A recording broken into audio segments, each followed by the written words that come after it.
강경화 외교부 장관 임명 이후 국회가 사실상 정지 상황입니다.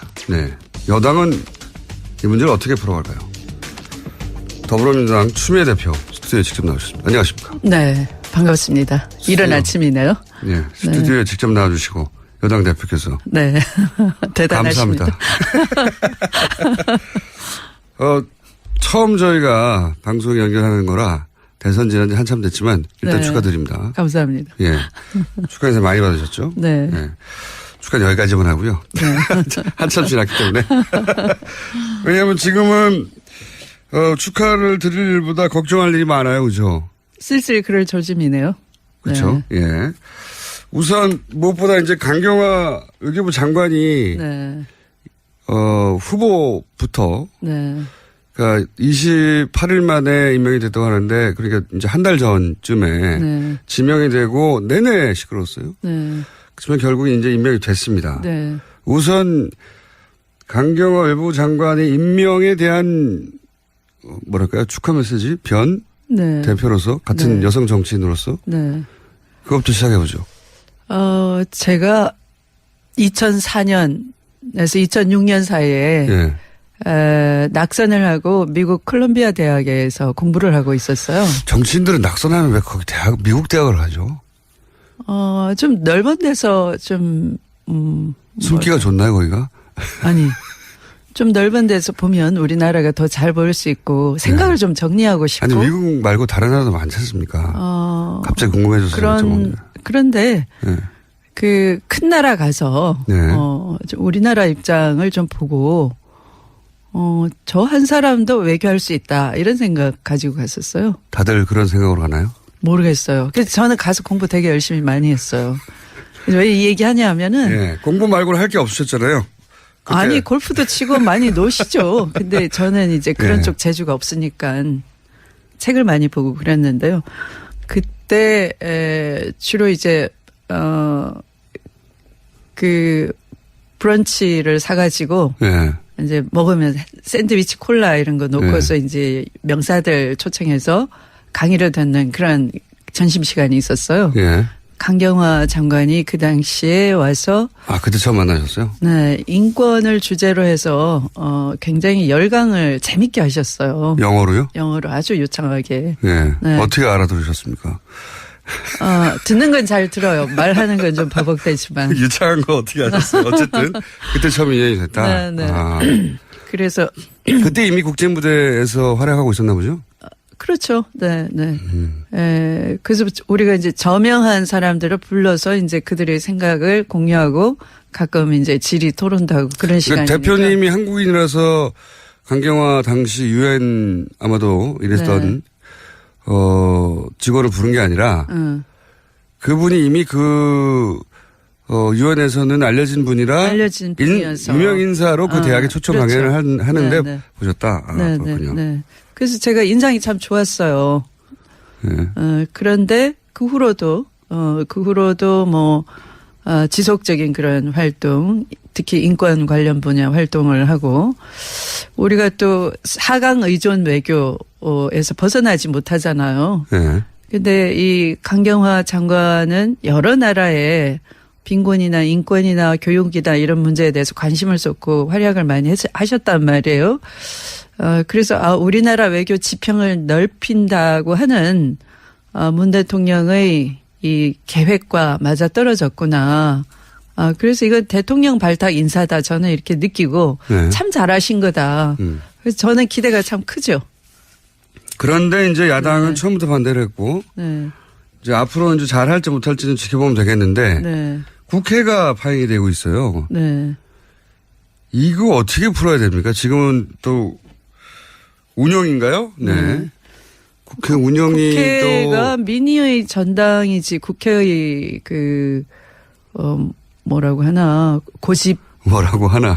고집 국회의 고집 그러니까 민심과 동떨어진 국회의 고집 뭐 그런 걸 옹호하고 감싸는데 이해받으려고 하면은 국민을 상대로 때를 쓰는 거잖아요.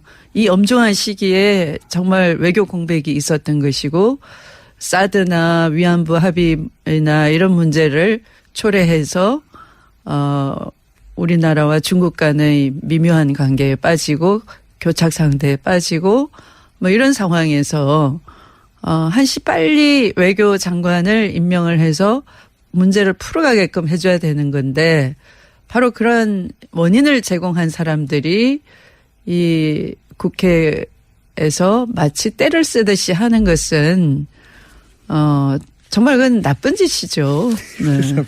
네. 대표님 표현력이 너무 단순한 거 아닙니까? 나쁜 짓이죠.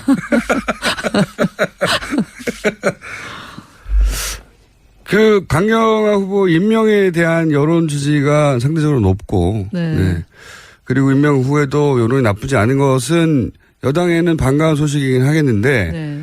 여하간 상대해야 되는 국회 내에 실체로서 야당이 존재하고, 야3당이 정의당을 제외하고, 나머지 정당을 합쳐면 분명히 의석수가 180석 가까이 되고, 네. 그러니까 여당 단독으로는 뭘 할 수 있는 게 없지 않습니까?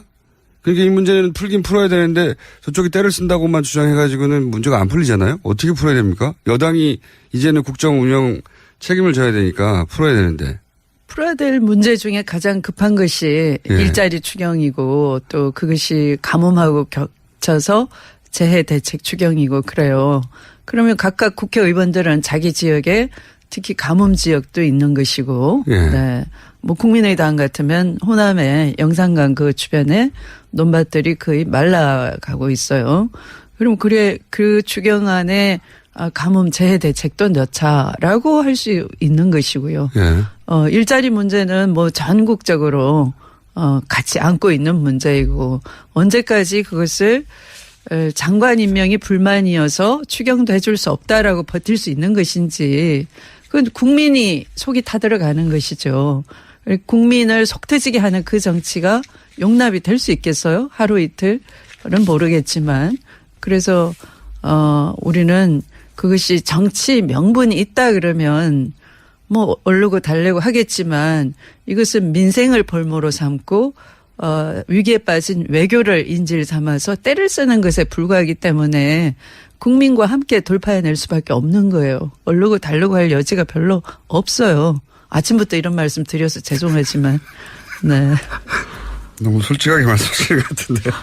그러니까 수단이 별로 없기 때문에 네. 결국은 야당이 때를 쓰는 거라고 국민들이 인식하게 되고 네. 그리고 여론이 나빠지고 네.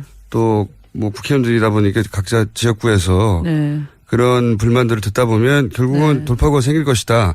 추경은 할 수밖에 없다는 걸 다들 그럼 추경 때가 알고 있으면서 네. 각자는 이래요. 추경 급한 거 알고 있고 해야 된다는 거 알고 있는데 기분이 좀 나쁘다. 그런 식이에요. 기분 악상의 문제. 기분 악상의 문제. 네, 네, 기분일 수는 있지만 네. 기분으로 끝나는 게 아니고 실제 뭐 돌아가는 게 없지 않습니까? 운영위원 장직을 지금 자유한국당에서 가지고 있기 때문에 네. 자유한국당에서 조국 민정수석 나오라고 하면 나와야 되는 거 아닙니까 지금 상황이? 조국 민정수석 나와야 되나요? 그리고 뭐 나온다 한들 별게 있습니까? 사실은. 나오는 자체를 네. 야당은 하나의 네. 승리로 여기는 수 있거든요. 그러니까 인사 문제에 대한 책임을 지고 네. 조국 민정수석이 나와서 네. 국회에 야당 의원들의 공세를 받고 네. 사과하고 고개를 숙이는 모습을 보여주고 싶겠죠. 그럼 나와야 되나요? 실제 인사 문제에서 조국 민정수석이 검증의 책임을 가지고 있으니까 완전히 무책임한 것도 아니잖아요. 책임이 없는 것도 아니지 않습니까? 나옵니까? 안 나옵니까? 나와야 되나요? 안 나와야 되나요? 제가 네. 만약에 이제 청문회에서 네. 청문회까지 가서 그 흠결이 엄청 크다. 네. 그래서 도저히 임명할 지경이 못 된다. 국민 여론도 그러하다. 그렇다면은 민정수석도 검증의 잘못으로 책임이 있다라고 거기까지 가겠지만 그런데 낙마가 아니고 하마거든요. 후보자 스스로 안경환 법무부 장관 후보 경우에는 예. 안경환 법무부 장관 네. 후보자는 스스로 내려오신 거거든요. 네. 제가 볼 때는 보호해야 될 그러니까 본인의 공직 취임에 앞서서 제기된 문제들이 그냥 단순히 본인의 문제로 끝나는 것이 아니고 그것이 본인 관계로 인해서 인연을 맺었던 다른 사람과의 관계, 비단 자녀 문제뿐만 아니라 다른 45년 사생활을 영위하고 있는 멀쩡한 분들까지도 과거를 들추어내서 너무 불필요한 그런 까십거리를 제공하고 그 사람들을 불편하게 하고 인격상의 그 어떤 문제를 야기하겠다라고 하는 판단을 저는 하신 거라고 봐요. 그것은 어떤 도덕성의 문제와 다른 영역, 내가 보호해야 될 이 순간에 왔던 것이고, 그거보다는 내가 어떤 선택의 문제 같아요. 내 공직 지임으로서 이 사람들이 상처를 입는다면, 또 세간의 이목을 집중을 받아서 그 생활이 망가진다면 나는 그건 바라지 않는다. 그렇게 알고 계십니까? 네, 그런 선택의 문제였기 때문에 그걸 민정수석 나오라 하는 것은 정치 공세인 거예요. 근데 초반에 강경화 법무부 장관이 기자회견하고 이제 본인이 그 국면을 돌파할 것처럼 하다가 8시간 만에 이제 뜻을 바꿨잖아요. 그게 지금 말씀하신 그런 이유 때문인가요? 저는 그렇다고 봅니다. 왜냐하면 그 주강덕 의원이 빼낸 그 판결문 자체가 그렇게 신속하게 나올 수가 없는 건데, 그 입수한 판결문은 인적 사항을 지우지 않은 채로 고스란히 있는 거거든요. 그렇게 나왔죠. 지금 일단. 신속하게 나올 수 없다는 건 판사 출신이시니까. 그건 어떤 절차가 있는 거 아닙니까? 신청을 하면 그것에 대해서 보건행정처에서 판단을 하나요, 보통? 네, 인적 정보 프라이버시권 보호에 의해서 가릴 것은 가리고 이렇게 나오는 것인데, 이건 그대로 실명 그대로 다 나왔단 말이에요. 그래서 이것은 참 이상하다. 네. 이상한 지점은 있긴 한데 그건 별도의 문제고 제가 궁금한 건 청문회까지 가서 그 국면을 돌파할 의지를 비친 걸로 처음에는 보였는데 안경환 내정자가 근데 불과 8시간 정도 만에 이제 본인 스스로 이제 하마했다고 표현하셨는데 그 사이에 무슨 일이 있었는지 다들 궁금해하거든요. 그 대표님이 아시기에는 지금 말씀하신 이유 때문이다. 저는 청문회 끝까지 지켜보고 싶었어요. 왜냐하면 이분도 오랫동안 법학자로서 논리적으로 사고하고 행동을 해 오셨기 때문에, 또 뭐 그동안 본인이 인권위원장도 하시고 이 공직 봉사 활동을 하셨기 때문에 자기 스스로 자기 검열은 있기 때문에 뭐 청문회에 통과할 자신 있다 이렇게 하셨으리라고 생각이 돼요. 그런데 예기치 않게 이제 이것이 어떤 사생활의 영역까지 깊이 들어가니까 내가 이런 것을 보호를 하지 못한 채로 공직 취임을 해야 되나 하는 그런 고민 그런 판단이 있지 않나 짐작이 됩니다. 청와대에서 혹시 연락이 가거나 하지는 않았을까요? 이 정도면 여론이 좋지 않으니까 그건 잘 모르시고. 혹은 당내에서 잘 모르겠고요. 이제 일단 이제 언론에 그 집중 조명을 받고 또 그게 나쁘게 나니까 일부 이제 의원들이 이렇게 초반부터 인사로 인해서 구설이 많은 것은 문제가 있지 않느냐 하는 사견을 피력하는 의원들은 있었지만 여당 내에서도. 네. 그러나 저는 이건 청문회까지 지켜보면 되는 것이고 또 그런 자기 검열을 할 줄 아는 능력이 되는 분이어서 어느 정도 수위에 가면 뭐 당신이 이 정도면 되겠다 안 되겠다 그런 판단할 시점이 있지 않을까. 뭐 결코 어려운 문제는 아니다 이렇게 본 거죠. 그 개인의 문제로 본 거죠. 그걸 뭘 민정수석의 검증의 문제 이렇게 2차 전선으로 이어가는 건 대단히 잘못됐다 생각합니다. 상임위 조직 권한이 원래 상임위원장에 있고 지금은 자유한국당에 상임위원장이 있기 때문에 그 자리가 상임위를 열어서 국회에서 나오라고 해도 나갈 필요가 없다고 생각하시는 거죠? 현재 상태로는 그래요. 그냥 정치 공세에 불과하기 때문에. 어차피 지금 정권 출범한 지 예를 들어 그게 부정부패와 연루됐다. 우병우 정도로 그런 최순실이라는 존재를 몰랐다고 하면서 사실 최순실이 저지른 전행은 국정 전반에 걸친 것이다. 뭐 이런 정도 같으면 당연히 나와야 되는 것인데 안 나왔잖아요, 그들은. 안 나왔죠. 네. 근데 이것은 그 후보자의 40년 전의 사생활에 관한 영역이고 또 어떤 피치 못할 그 사정으로 볼 여지가 있다라는 여운도 남겼는데 그건 어떤 이해관계자가 있기 때문에 말을 그렇게 막 할 수가 없는 거죠. 당당하게 못한다가 아니라 다른 보호해야 될 가치, 법익 이런 걸 생각할 줄 아는 그분 나름의 어떤 법익에 대한 비교 형량 이런 게 있었을 거라고 봐요. 그래서 그걸 존중하는 차원이고 그것이 도덕적 결함인지 아닌지 따지겠다면 청문회에서 예를 들어 비공개로 이런 사정이 있었습니다. 할 수가 있겠죠. 그런 프로세스까지 갔었어도 저는 좋다라고 생각을 한 거죠. 그래서 네. 상임위원장이 상임위를 소집해서 거기서 조국 민정수석을 서로 부른다 하더라도 나갈 필요가 없다는 게 네. 대표님 이 사안 가지고는 이 사안 하나 가지고 네. 지금 정부 출마한 지 한 달 남짓됐는데 그 인사 관련한 요 사안 하나 가지고 민정수석을 나와서 뭐라고 질타할 일이 아니다. 응할 필요도 없다. 근데 운영위원장 가지고 공방하잖아요. 이건 어떻게 된 겁니까? 운영위원장은 원래 여당이 하는 거긴 하지만 임기가 2년이기 때문에 그 임기를 존중해야 되는 거 아닌가요? 그렇게 논리를 갖다 댈 수도 있던 거지만 사실 국회 운영위원장은 집권당에서 쭉 맡아왔던 관례가 있는 것이고 또 그렇게 국회 운영을 해왔어요. 여태까지는? 네. 그렇지 않았던 적이 없었습니까? 네. 그래서 지금 민주당은 지금 자유한국당에서 운영위원장이 또 여당인 시절에 운영위원장이었기 때문에 상임위를 막 소집하려고 하는데 운영위원장부터 내놔라 이렇게 대치하고 있는 거죠. 네. 이렇게 계속 대치만 하면 언제 풉니까? 풀릴 때가 또 있어요.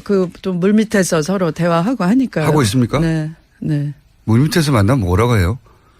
이럴 때? 개인적으로 만나면 뭐 밥도 사달라, 여당이면, 밥도 사주고 그래야 되는 거 아니냐. 밥 한 끼 먹으면 해결될 것 같은데 사실은 또 밥 먹으면서 하는 얘기는 나도 자유스럽지가 않다. 우리 당 의원들 분위기 봐야 된다. 또 그러고 그래요. 근데 어느 정도 가면 이제 민심이 못 참겠다. 이럴 때는 민심의 바다 위에 떠 있는 정치 집단으로서는 민심을 보고 가지 않으면 스스로 가라앉는 거죠. 그래요? 네. 가라앉는다는 위기감을 선거 때는 느끼겠지만 아직 3년이 남았는데 느끼나요? 못 느끼면 그 당 문 닫아야죠. 뭐. 네. 이 이야기는 어떻습니까? 안경환 법무부 장관 후보 낙마 하마라고 표현하셨는데 관련해서 청와대에서 이게 조직적으로 이런 문제를 일으키는 세력이 있는 것 같다. 검찰 개혁이나 개혁을 저지하는 이게 청와대가 어떤 근거에서 이런 얘기를 하는지 아십니까 혹시? 대통령께서 검찰 개혁은 가장 먼저 꺼낸 말씀이시거든요. 네. 그리고 조국 민정수석을 발탁할 때도 그런 의미였고 또 안경환 후보자 지명할 때도 그런 중임을 가지고 있다 이렇게 말씀을 하셨고 그런데 이제 이런 40년 전의 사생활부터 먼저 이렇게 까지고 또 그것도 통상적이지 않은 방법으로 판결문이 입수가 되고 뭐 이런 과정 일련의 과정을 보면서 이건 조직적으로 검찰 개혁을 저항하는 그런 세력이 있을 수 있다. 그런 분위기에서 이런 전체 분위기가 연동이 되지 않았나. 대표님도 그렇게 생각하세요? 저도 그런 생각이 들어요. 네. 관련해서 무슨 정보가 있습니까? 그 정황 자체가 그런 느낌이 드는 거고요. 그러면서 이제 금방 안경환 후보자가 하마를 하자 말자. 그다음에 이제 이 추천되는 저쪽 법조 서초동 시각에서 추천되는 인사들을 보면은 서초동 시각에서 추천되는 인사들이 있었어요? 정보지 이른바 찌라시에. 네. 그런 게 돕니까? 예. 그런데 그 인사들의 면면을 보면 이제 좀 그 조직과 어느 정도 소통이 될 만한 사람. 검찰 조직과. 네. 네. 법원 행정처과 관여됐다는 추정도 있나요 혹시? 제가 이제 이정열 전 판사님은 이제 판사 출신이라서 그런지 저런 그 판결문이 신속하게 저렇게 공개되고 공개되지 않아야 될 신상 정보까지 그대로 그 원본 자체가 카피가 돼서 즉시 그 청문위원 손에 들어가는 것을 보고 이례적입니까? 굉장히? 일리가 있느냐고요? 아니, 이례적이냐고요. 이례적이죠. 이례적이죠. 어떤 면에서 이례적입니까? 우리가 자료 요구를 하면은 예. 그렇게 개인 정보는 적당히 가린 채로 네, 첫 번째는 삭제를 가려서. 하고 예. 주거든요. 예. 근데 이거는 개인 인적 정보를 그대로 예, 그대로 보도됐죠. 언론에는. 네, 예. 네. 그리고 중앙도 의원이 입수한 파일도 그대로라고 하는데 법원행정처에서 가리고 줬다고 하는데 뭐 어쨌든 그 진실은 여기서는 밝혀질 수 없을 것 같고 네. 어쨌든 가려지지 않은 채 파일이 입수된 거죠. 네. 예. 네. 그 자체가 이례적이고 네. 대단히 그 빨리 속도가 그렇게 빠른 거는요. 당일날 신청해서 당일날 나오는 그렇죠. 그것도 네. 몇 시간 이례적입니까? 만에. 네. 그렇게 빨리 안 나옵니까 보통? 야당 시절에 경험하셨잖아요. 그렇게 빨리 나오지 않는데요. 절대? 네. 그런 이례적인 점들이 있다. 그래서 네. 이게 누군가 그렇게 만들려고 하는 세력이 있는 거 아니냐는 의혹을 가질만 하다고 보시는 거고 경험상 과거. 네. 앞으로 좀 밝혀지겠죠. 뭐. 네. 네, 저도 관심 있습니다. 문정인 특보가 이제 발언을 여러 가지를 해서 한미 정상회담을 앞두고 언론도 비판하고 청와대도 곤욕스러워하는 것 같아요. 네. 네. 사드라는 무기체계 하나 때문에 동맹이 깨지면 그게 동맹이냐부터 시작해서 네. 환경영향평가는 1년 정도 걸린다. 네. 여기에 대해서 이제 국내 언론들이 미국 심기가 불편해한다는 정도의 네. 보도를 마구 쏟아냈잖아요. 네. 네. 그리고 이제 야당에서는 공격하고 아마추어적이라고. 네. 이 문제는 어떻게 보십니까? 국내 언론의 지나친 호들갑이죠. 제가 그 미국에서 예. 한 2년 동안 있으면서 토론을 제가 일부러 그 발제문을 가지고 CSIS 같은 데 가서 예. 북한 핵문제 해법에 대해서 내가 구상하고 있는 것을 발표하겠다. 이렇게 이메일을 보내잖아요. 예. 그러면 오라. 얼마든지 얘기해달라. 그래요. 예.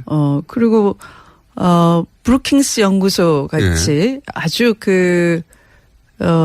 헤리티지 파운데이션 같이 네. 보수적인 띵크탱크에도 제가 노크를 해서 제가 이런 견해를 갖고 있으니까 좀 토론하고 싶다. 이렇게 이제 가면 오라고. 네. 그래서 미국인들은 어느 정도 논거를 가지고 얘기하는 얘기는 굉장히 경청을 합니다. 예. 네. 그리고 다양한 싱크탱크의 의견들이 취합돼서 이제 그 사회가 어떤 결정을 하는데 도움이 되는 거거든요. 여러 옵션이 나오겠죠. 네. 예. 네. 그런데. 그래서 제 느낌에는 낙선한 정치인이 미국에서 웬만한 전문가하고 토론하자 그러면 이분들은 따지지 않고 그런 기회를 주는구나. 토론 문화 사회인 거죠. 마찬가지로 이 문정인 교수는 예. 정확하게는 그 특보라기보다는 고문에 가까운 거예요. 뭐 월급 받는 입장도 아니고 또 이번이 동아시아 연구재단 이렇게 국내에서도 그런 싱크탱크를 가지고 있으신 분이고 우드로 윌슨 센터하고 같이 그런 한국 문제 가지고 이제 토론하는 기회에 한반도의 이 사드 문제는 한미동맹 이걸로 한미동맹이 깨진다라고 할 수 없는 정도로 한미동맹은 추미애 대표였습니다. 더불어민주당 추미애 대표와 함께하고 있습니다. 원래 2부에서 끝나고 가시려는 걸 제가 문정인 특보 관련 발언에서 마무리를 못하셨기 때문에 네. 제가 간신히 붙들고 3부에서 이 마무리 발언을 하고 가시는 것으로 네.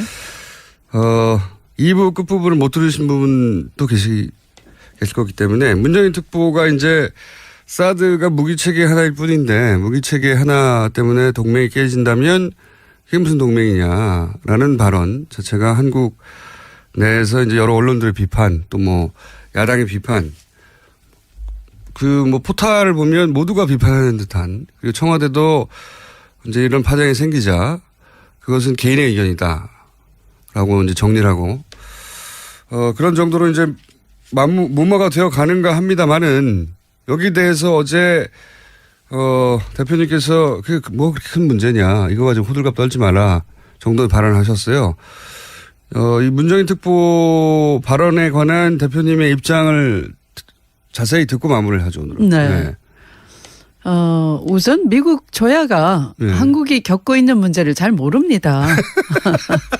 잘 모릅니다. 네. 네. 그래서 한국 국민으로서 가서 한국은 이런 입장에 있고 이런 이런 의견들도 곤란한 있다. 문제를 겪고 있다라고 전해야 될 필요가 있고요. 네. 그리고 우리는 북한과 바로 맞닿아 있는 네. 당사자죠. 이해관계국이니까 우리는 전쟁이 정말 싫고 대화로 풀어야 된다고 생각한다라는 국민 여론이 60%가 넘어요. 예. 대결과 긴장 이런 것을 지속할 수가 없는 것이다. 그러면 북한이 핵이나 미사일을 멈춘다면은 대통령은 대화할 수 있는 여지가 있다라고 먼저 6.15 정상 17주년 기념사에서 말씀을 하셨고 네. 그게 한국 국민이 바라는 바고 그래서 새 정부의 남북 관계나 외교 정책에 기대를 거는 것이고 예. 그 분위기를 가서 전할 수가 있어야 되는 것이죠. 누군가는 그렇죠. 예. 설득을 해가면서 그게 외교인 것이죠. 외교라는 게 상대방이 요구한다고 다 들어주면 외교가 필요 없는 거 아닙니까? 그렇죠. 외교부 네. 장관이 있을 필요도 없고요. 네. 네. 네. 그래서 한국은 대화 분위기를 선호하는 것이고 군사훈련을 한다거나 또 상대방의 핵과 미사일로 대응 수위를 높인다거나 핵과 미사일을 자꾸 개발하고 이쪽도 전략자산을 전진 배치해서 계속 군사 긴장을 높인다거나 하는 것은 정말 우리로서는 조마조마하다. 네. 언제 터질지 모르는 거니까 이렇게 전달을 해야 되는 것이고요. 또 그 사드라는 문제만 하더라도 여러 고려해야 될 종합적인 문제가 있다. 네. 이미 중국과는 긴밀한 경제적인 협력 관계에 있는 것인데 이것이 한국 국민의 한 경제에 미치는 영향이 엄청나게 커서 한국이 이걸 흡수할 수 있는 능력이 되질 못한다라는 걸 얘기해야 되는 것이고요. 또 지정학적으로 한반도만큼 지정학적 고리가 약한 고리가 전 지구상에 없어요. 그렇기 때문에 남북 관계를 풀지 못하고 있는 것이고. 예. 그래서 이 지정학적으로 아주 취약한 지점이 지구상의 한반도다 바로. 예. 이걸 설명을 해야 되는 것이고 한반도 이외의 여타 지역도 폴란드나 체코도 역시 러시아와의 관계에서는 지정학적으로 중요한 데지만 한반도보다 그렇게 취약하지는 않아요. 바로 붙어 있지는 않죠. 네. 그리고 북한과 이렇게 맞대고 있는 그런 나라도 아니고 그럼에도 불구하고 그 나라들은 사드를 국민 여론에 의해서 배치를 반대하고 미국도 그걸 이해를 했단 말이에요. 네. 그러니까 중국하고도 바로 거의 서해를 끼고서 붙어 있는 상황. 남북 간에도 그렇게 국경을 맞대고 있고. 예, 국경을 맞대는 한 몸이란 말이에요. 잔반도가. 그런 상황에서 여러 문제가 중첩적으로 있는 거잖아요. 남중국해 문제, 대만 문제, 이런 문제들 안고 있는 데가 바로 한반도이기 때문에 여기에서 군사 긴장을 높인다는 것은 어쨌든 굉장히 인활이 아주 크고 우리의 정치 경제에 미치는 영향이 너무나 커서 한국 국민은 끔찍하게 생각한다를 단순히 미국 한미 간의 동맹의 우호 관계 좋은 게 좋다 이런 식으로 볼 수 없는 그런 문제를 심각하게 안고 있다라고 똑바로 전하면은 얼마든지 미국은 이해를 할 수 있는 그런 이 사회적 지적 이런 네트워크가 돼 있는 사회예요. 수백 개의 싱크탱크가 있고 그중에 하나가 우드로 윌슨 센터이고 그래서 한국의 싱크탱크를 대표하는 사람이 가서 네. 여러 가지 얘기를 종합적으로 미국이 미처 생각하지 못하는 걸 깨닫게 해 주어야지만 어느 날 갑자기 아무 소리 하지 않고 있다가 환경 영향 평가한다. 이것은 뒤통수 치는 거라고 오역이 되는 것이지만 그런 지정학적으로 약한 고리에서 한국 국민이 경제적으로도 곤란을 겪고 있고 아주 암울한 이 터널 속에 갇혀 있는 거구나. 우리가 그 동맹국을 이해를 못했다. 이런 것을 적절한 시점에 알려줘야 되는 것이죠. 그래야 정상회담의 분위기도 대통령이 무슨 말씀을 하시더라도 그런 거였어요. 우리 미처 알지는 못했지만 원래 협상력을 네. 높이려면 없는 문제도 만들어서 우는 소리를 해야 되는 거 아닙니까? 네. 근데 이제 있는 그대로 전달해야 된다는 있는 것이고. 그대로. 네. 미처 알지를 못했다 이렇게 이해를 시켜가야 되는 것이고 그런 것을 하라고 있는 것이죠. 전부 우리 자신도. 네. 저도 심지어 낙선 의원일 때도 가서 그런 역할을 했던 것이고요. 저도 지금 외교통일위원입니다만 야당 시절에도 저는 미 국무부 한복판에 국무부 안에 들어가서 동아태 차관보를 만나서 한반도가 유라시아에서 차지하는 것이 미국으로서는 얼마나 다행인지 모른다. 왜냐하면 한반도는 러시아와 중국을 바라보는 나라이고 대륙의 시작인 지점이고 거기에 당신들은 공산주의를 막아줬지만 한국 국민은 당신들이 도와주지 않아도 그 공산주의를 막아준 덕택에 우리는 스스로 민주주의적인 대한민국을 만들었다. 아시아에서 가장 민주주의가 발달돼 있는 나라다. 이것이 중국에 미치는 영향력이 엄청날 거다. 중국 사회에 미치는. 그래서 이 한반도에 대해서 한미동맹은 그런 지정학적인 측면 또 정치 경제적인 측면 동아시아를 어떻게 중국을 변화시킬까 하는데 고리로 삼을 만한 아주 가치 높은 나라이다. 그것이 미국의 국익에도 부합하는 것이 바로 한미동맹의 본질인 것이다. 중국을 변화시킬 수 있는 그런 견인차 역할을 할 수 있는 곳이 한반도이기 때문에 한반도에 대한 평가를 다시 해줘야 된다. 이렇게 열심히 설명했단 말이에요. 그러면 그런 걸 통해서 뭐 여러 가지 문제가 풀릴 수 있는 거죠. 그러니까 한반도의 가치를 인정을 해달라는 것이죠. 단순히 그냥 전략적으로 중국과 북한을 상대하는 아웃포스트 뭐 이렇게 보지 말아라라는 것이죠. 알겠습니다. 요약하면은 네. 그 문재인 특보 발언은 문제가 없다. 할 수 있는 발언이다. 전혀 문제가 없는 것이죠. 네, 오히려 북미 대화의 필요성을 만들어주고 또 남북 대화도 하게끔 미국을 이해시키고 그래야지만 남북 관계가 풀리고 북미 관계가 풀리는 것이죠. 갑자기 10분 동안 연설을 불같이 토해내셔가지고 제가 네. 인사만 하고 가려고 그랬는데. 자, 오늘은 여기까지 하고요. 대표님. 네. 대표님을 섭외하기가 대통령 섭외 비슷한 수준으로 어렵다고 저희 제작진들이. 네. 이러시면 안 됩니다. 아니, 권위적이어서가 아니고요. 네, 너무 바쁘셔서 그런 겁니다. 아니. 그럼요. 우리 김총수님이 말씀을 잘 하시기 때문에. 네.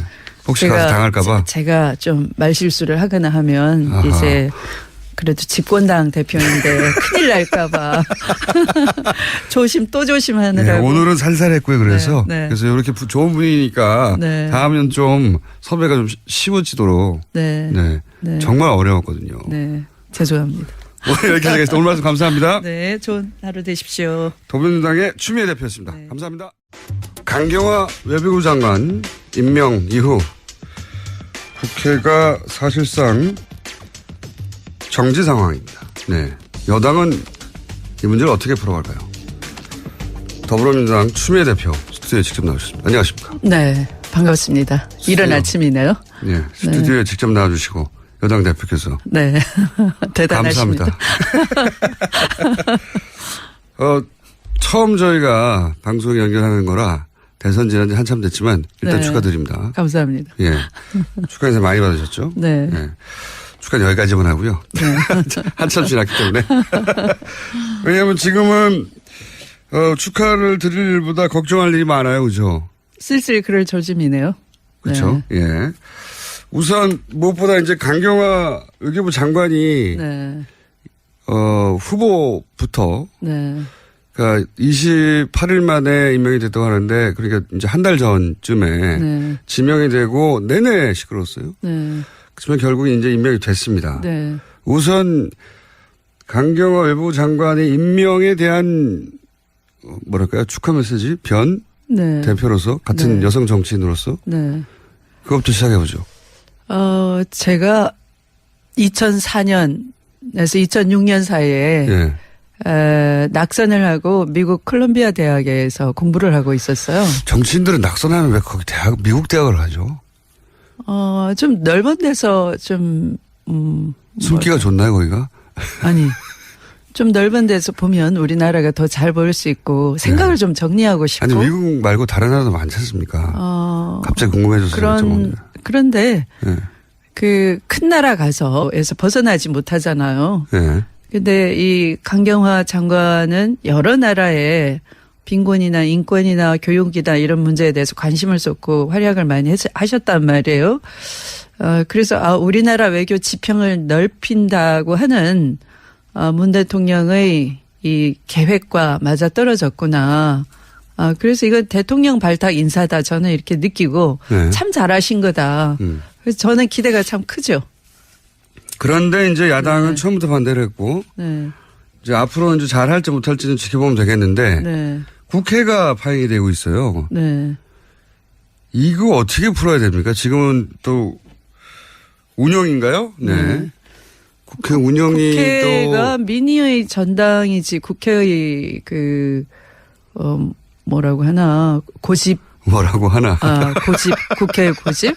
그러니까 민심과 동떨어진 국회의 고집. 뭐 그런 걸 옹호하고 감싸는데 이해받으려고 하면은 국민을 상대로 때를 쓰는 거잖아요. 이 엄중한 시기에 정말 외교 공백이 있었던 것이고 사드나 위안부 합의나 이런 문제를 초래해서 우리나라와 중국 간의 미묘한 관계에 빠지고 교착 상태에 빠지고 뭐 이런 상황에서 한시 빨리 외교 장관을 임명을 해서 문제를 풀어가게끔 해줘야 되는 건데 바로 그런 원인을 제공한 사람들이 이 국회에서 마치 때를 쓰듯이 하는 것은 정말 그건 나쁜 짓이죠. 네. 나쁜 짓이죠. 네. 대표님 표현력이 너무 단순한 거 아닙니까? 나쁜 짓이죠.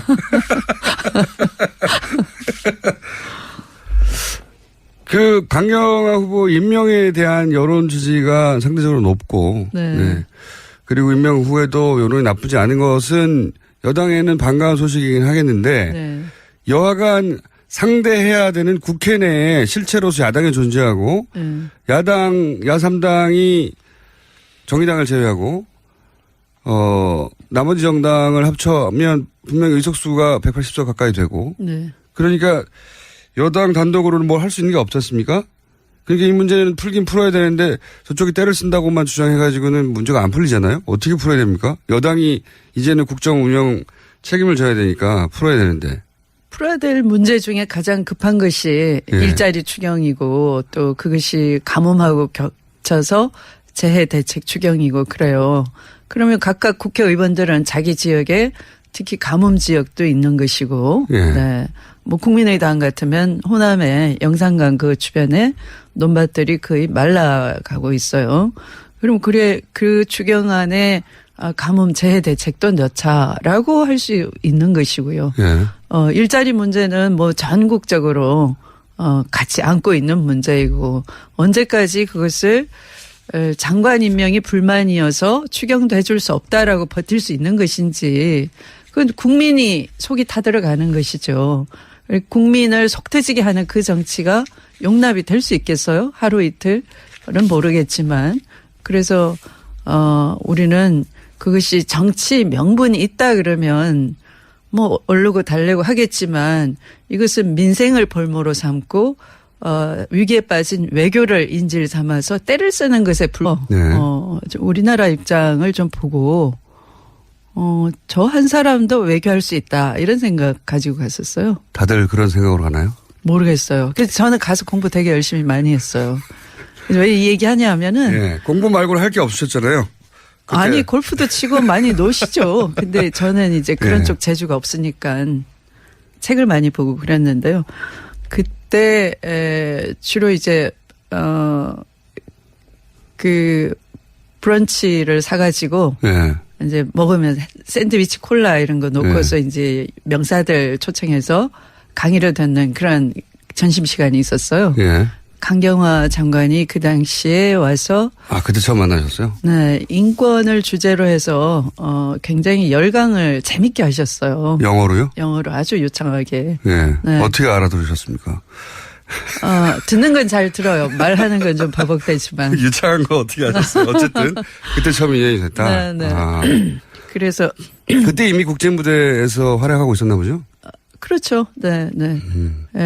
그래서 우리가 이제 저명한 사람들을 불러서 이제 그들의 생각을 공유하고 가끔 이제 질의 토론도 하고 그런 시간이니까. 대표님이 한국인이라서 강경화 당시 유엔 아마도 이랬던 직원을 부른 게 아니라 그분이 이미 유엔에서는 알려진 분이어서 유명 인사로 그 대학에 초청 강연을 하는데 보셨다. 그렇군요. 네. 그래서 제가 인상이 참 좋았어요. 그런데 그 후로도 뭐 지속적인 그런 활동 특히 인권 관련 분야 활동을 하고 우리가 또 4강 의존 외교가이기 때문에 국민과 함께 돌파해낼 수밖에 없는 거예요. 얼르고 달르고 할 여지가 별로 없어요. 아침부터 이런 말씀 드려서 죄송하지만. 네. 너무 솔직하게 말씀하시는 것 같은데. 그러니까 수단이 별로 없기 때문에 네. 결국은 야당이 때를 쓰는 거라고 국민들이 인식하게 되고 네. 그리고 여론이 나빠지고 네. 또 뭐 국회의원들이다 보니까 각자 지역구에서 네. 그런 불만들을 듣다 보면 결국은 네. 돌파구가 생길 것이다. 추경은 할 수밖에 없다는 걸 다들 그럼 추경 때가 알고 있으면서 네. 각자는 이래요. 추경 급한 거 알고 있고 해야 된다는 거 알고 있는데 기분이 좀 나쁘다. 그런 식이에요. 기분 악상의 문제. 기분 악상의 문제. 네, 네, 기분일 수는 있지만 네. 기분으로 끝나는 게 아니고 실제 뭐 돌아가는 게 없지 않습니까? 운영위원 장직을 지금 자유한국당에서 가지고 있기 때문에 네. 자유한국당에서 조국 민정수석 나오라고 하면 나와야 되는 거 아닙니까 지금 상황이? 조국 민정수석 나와야 되나요? 그리고 뭐 나온다 한들 별게 있습니까? 사실은.